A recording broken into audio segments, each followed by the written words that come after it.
The knock on my door came on a Wednesday morning, soft and unhurried, as if the person on the other side already belonged. I wasn't expecting anyone. I stood barefoot in the kitchen, holding a chipped mug of lukewarm coffee, the lake fog curling outside the windows like a secret. The house creaked faintly as I walked toward the front door, my fingers tightening on the ceramic as I peered through the glass. And there he was. Caleb. He stood with his hands in his coat pockets, a duffel bag at his feet, and that familiar, unreadable expression I hadn't seen in 4 years. His eyes, still the same restless, steel gray, lifted when he saw me. He didn't smile. "Hi," he said when I opened the door, his voice deeper, slower than I remembered. "I know this is unexpected." I nodded once. "A little. Can I come in?" I hesitated, not because I didn't want him there, but because I suddenly realized I wasn't sure who he was anymore. This man with the same eyes as the boy I'd helped raise.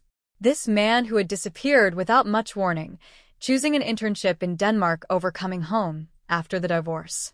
Still, I stepped aside. The house felt smaller with him in it. I noticed how tall he'd gotten, taller than I remembered, and how he took up space without meaning to. He dropped his bag near the front bench and looked around slowly, taking in the framed art prints, the shelves of color-coded books, the smell of cedar and coffee.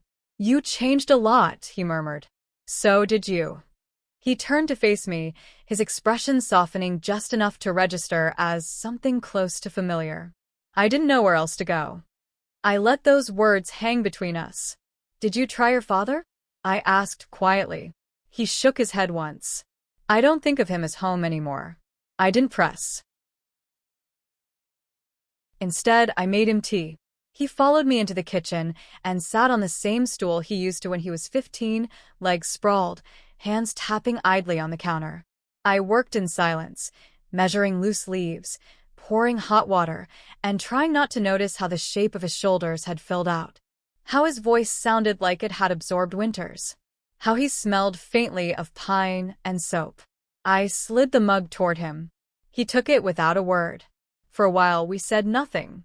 Then, "This place," he said, gesturing vaguely to the lake-facing windows, the wood-beamed ceiling. "It looks like you." I tilted my head. "What does that mean?" He gave a small shrug. "Like it was built around the person you became after everything." After. That word again. So many things lived in its shadow. I leaned against the counter, folding my arms. "Why are you here, Caleb?" He looked up at me, finally meeting my gaze, and there was something naked in his expression. Not boyish, not apologetic. Just real. "I needed somewhere quiet," he said. "And I thought maybe you could use the company." I stared at him for a moment. I didn't trust his timing. Or maybe I didn't trust what his presence was stirring in me. But I nodded anyway. That night, I gave him the guest room. It used to be his room, once. I hadn't touched it in years, but the sheets were fresh, the windows still open to the same stretch of forest where we used to hike on weekends. He stood in the doorway for a long time before stepping inside. And I stood there even longer after he closed the door behind him, my hand still on the frame, as if trying to remember the last time that space had felt like his. The next morning, I woke early. The lake was still shrouded in mist, the trees hushed with dew, and the only sound was the whisper of wind brushing the windows. I found him on the porch, barefoot, mug in hand, staring out at the water like he'd been waiting for something. "You always were an early riser," I said, stepping beside him. He smiled, just a flicker. "Only when the view's worth it." I glanced at him.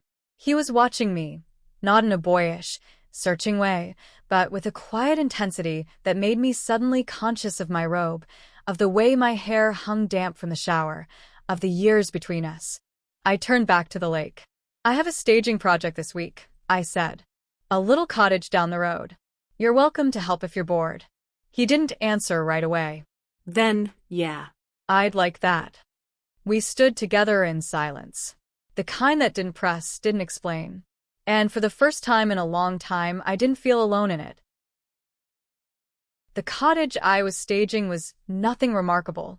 One story, Aging whitewood, creaky floors, and sun-bleached curtains that had seen better decades. Still, it had potential. Soft bones, I called it. Caleb followed me through the door, sleeves rolled up, shoulders relaxed, but there was a heaviness in the way he watched me as I unpacked fabrics and candle holders for my kit. "Do you do this alone?" he asked, picking up a string of fairy lights from the box. "Usually," I said. "Most people don't know how to stay out of the way." He smirked. "And I do. You haven't proven otherwise. Yet." He walked across the room and plugged in the lights. They flickered to life, soft, amber warmth, and suddenly the dull cottage glowed like something had woken up inside it. I paused. "You always had an eye for atmosphere," I said. "I used to study your routines when I was a kid," he replied, crouching to unravel the cord. "The way you set a dinner table. The way you moved things around until it just felt right." That stopped me. "You remember that?" He looked up at me from the floor. "I remember everything." I turned away too fast. It took us 3 hours to set the cottage, and in that time, the unspoken thing between us began to pulse.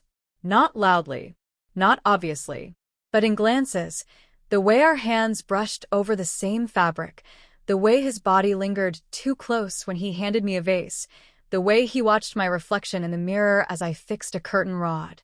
There was one moment near the end when I stood on the low wooden stool to adjust the ceiling lamp. "Careful," he said behind me, one hand instinctively at my hip, steadying. His touch was light, just fingers through fabric, but I froze anyway. The room went still. I didn't look down, didn't move. His voice low. "You okay?" I nodded, but I could feel my breath catching in places it shouldn't. I adjusted the lamp quickly, climbed down slower than necessary, and when my feet touched the ground, I realized his hand was still at my waist. Neither of us said anything. When I stepped away, I didn't apologize. And he didn't either. That night, he cooked dinner. Lamb chops. Rosemary potatoes. He remembered I liked lemon on everything. We didn't eat at the kitchen island like usual.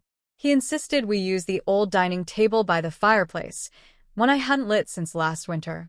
He brought out a bottle of red I'd been saving for company I no longer had. "This is nice," I said, sipping the wine. "Unexpected." He leaned back in his chair, eyes catching the firelight. "You deserve unexpected." I didn't know what to say to that. So I asked instead, "Why now, Caleb?" He paused, swirling the wine in his glass. "Why did I come back?" I nodded. He took a moment. Then, softly, "Because I couldn't forget you." The air in the room changed. I blinked. "I raised you," I said, as if that explained everything. But Caleb didn't flinch. No. "You kept me alive when my father wouldn't even look at me. You didn't raise me. You saw me." His words hit like soft thunder, not loud, but unignorable. I swallowed, the fire crackling too loudly in the silence between us. "Caleb," I said, his name tasting too intimate now. "I don't expect anything from you," he said quickly, voice steadier. I wanted to be where you were. That's all." I set my glass down, heart louder than my thoughts. "And what are you hoping to find here?" He looked at me, not like a boy, not like a son, like a man who had waited a long time to be understood. "Whatever you'll give me." The following days blurred. He stayed.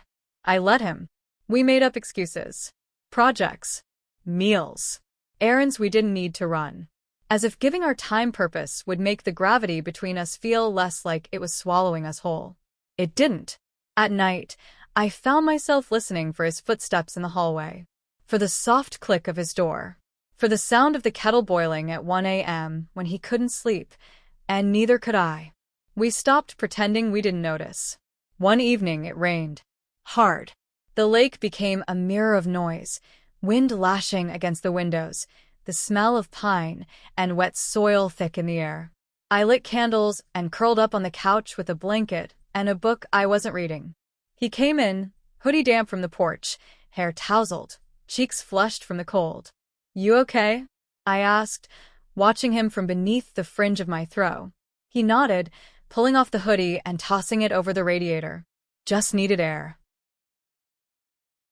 I reached behind me and grabbed the second mug of tea I had poured without even thinking. He looked surprised. You always did that, he said, sitting beside me. Knew what I needed before I did. I smiled softly. You used to ask for cinnamon in your cocoa when you were anxious. I just remembered. He took the mug. Our fingers brushed. That moment stayed. I'm not anxious, he said, voice low. I met his eyes. The candlelight made them burn darker, quieter, hungrier. Then what are you? His gaze didn't waver. Restless. I should have looked away, but I didn't. We sat there, in the dim warmth, with rain curling down the windows, and the silence between us stretched until it wasn't silence anymore. It was something else. Something waiting to happen. His voice broke it. Do you ever think about it? I blinked. Think about what? This, he said, barely above a whisper. The two of us. What this is now. I opened my mouth. Nothing came. My breath caught, and I hated how natural it felt, this nearness. This confession. This line he wasn't supposed to cross, and I wasn't supposed to let him. But neither of us moved. I whispered, You shouldn't ask me that. His eyes searched mine. Then tell me to stop. My heart was pounding. Not in fear, but in recognition. This wasn't sudden. This wasn't new. It had been building. In moments. In glances. In everything we didn't say. I can't. I breathed. And then I felt it, the moment we both stopped pretending. He leaned in. Slowly. As if giving me time to change my mind. I didn't. His hand touched my cheek, featherlight at first, just the backs of his fingers brushing the skin beneath my jaw. You're shaking, he whispered. No, I said. You are. His mouth hovered near mine, close enough to feel the heat of it, the hesitation. And then, softly, completely, we crossed the line. It wasn't rushed. It wasn't reckless. It was slow, intentional. Two people who had lived on either side of something unspoken stepping into it. When he kissed me, I forgot the rules, forgot the years, forgot the title he used to call me by. There was only the warmth of his mouth, the way his hand curved behind my neck, the way I melted into him, like I had been waiting for someone to hold me that way and never knew it could be him. When we finally parted, breathless and stunned by our own boldness, I didn't pull away. Neither did he. The rain kept falling, and the world didn't end. The next morning, the house was quiet. Not the kind of quiet that came with loneliness, but the kind that followed something important. The kind that made the walls feel full instead of hollow. I woke first. The fire had long burned out, but the embers still glowed in the grate. My blanket had slipped to the floor sometime in the night. And next to me, Caleb slept, one arm resting over his eyes, his mouth slightly open in a way that made him look young again. Innocent somehow. I sat up slowly, the ache in my chest unfamiliar. Not guilt. Not regret. Something more complicated. Something rooted in the knowledge that once you cross a line like that, there's no retreat. There's only forward. He stirred as I stood. You leaving? His voice was rough with sleep, softer than I'd ever heard it. Just making coffee, I whispered, turning toward the kitchen. But he was already sitting up, raking a hand through his hair, watching me like I was some dream he wasn't ready to let go of yet. You're different today, he said after a moment. So are you. He smiled faintly. Yeah. I don't feel like I'm pretending anymore.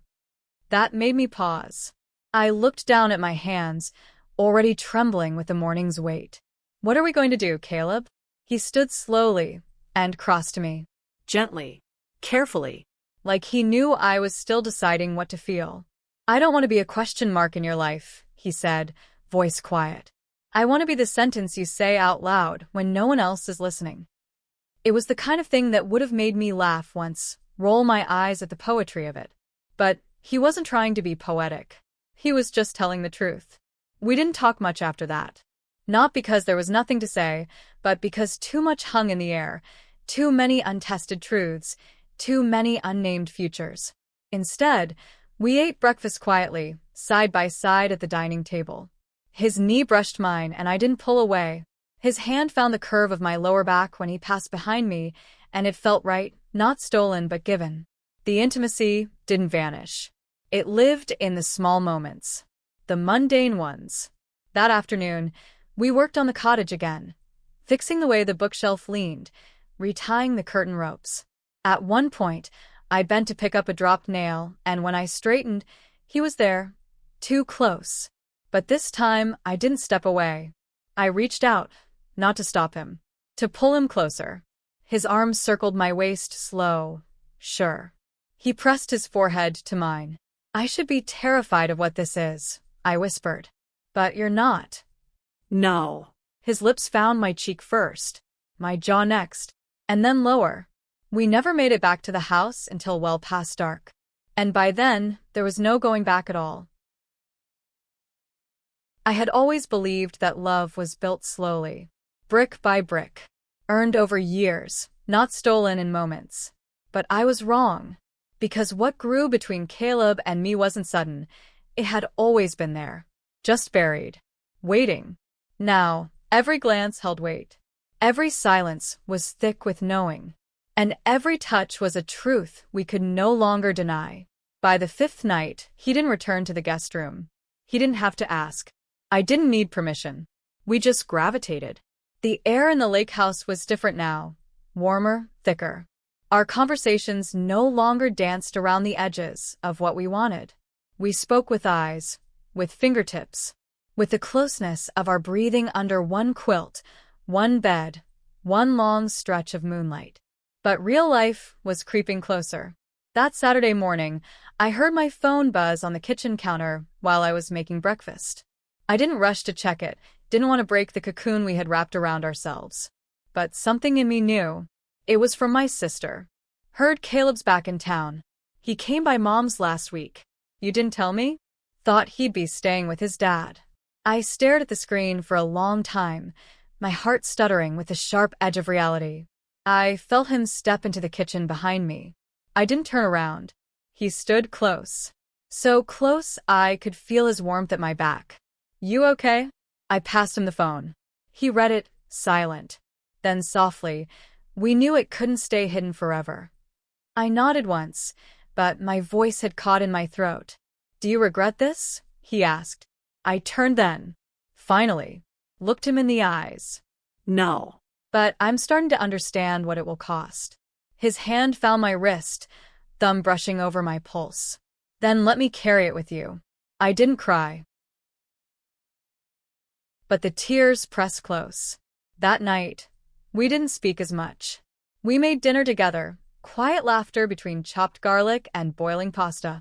We watched the fire again. And when we lay in bed, our bodies found each other, without hesitation. But the outside world had cracked the seal. Even as he held me, I felt the weight of the question we hadn't yet answered. How long could something this real stay hidden? Not just from the lake, but from us, too. The way we moved around each other in the kitchen was different. Still warm, still tender, but edged now with awareness. Of the day. Of the world. Of what waited just beyond our safe, wooden walls. Caleb poured the coffee. I buttered the toast. And then came the knock. 3 short raps against the front door. We froze. I looked at him. He looked at me. No words. Then it came again, louder. I moved first. The moment I opened the door, I felt my body lock. Diane. My sister. Hair up in her usual no-nonsense bun, wearing a beige sweater and an expression full of concern she hadn't earned. Her eyes darted behind me before she even spoke. I was passing through on the way to the market, she said, a lie dressed as coincidence. Thought I'd stop in. Say hi. I stepped outside, closing the door behind me gently. You should have called. Her brows knit, voice casual but sharp around the edges. I did. You didn't answer. My fingers tightened around the doorknob. She looked at me carefully now. Too carefully. Is he here? I didn't answer. She crossed her arms. Nora. What's going on? Inside the house, I heard the creak of a chair being pushed back. Then the door opened behind me. And there he was, barefoot, Come. coffee mug in hand. He didn't hide. Diane's eyes widened, just slightly. Not with shock, with confirmation. Well, she said, voice flat. That answers that. I didn't speak. I couldn't. Caleb stepped forward, placed a hand lightly at the small of my back. Just enough to say I'm not afraid. She saw it. She didn't flinch. She just shook her head, slowly, and turned to go. Tell Mom he said hi. I called after her, surprising myself. She didn't turn around. Just walked to her car, started the engine, and drove away. Inside, the silence returned like a storm cloud. I sat down at the table. Caleb leaned against the counter, watching me. She'll tell them, I said. I know. I looked up at him. You're not scared? He thought for a moment. Then, no. Not of them. Just of losing this. I stood, walked to him, slid my arms around his waist, and pressed my cheek to his chest. Then we don't lose it, I whispered. His hands settled on my hips. Gentle. Steady. We protect it, he said.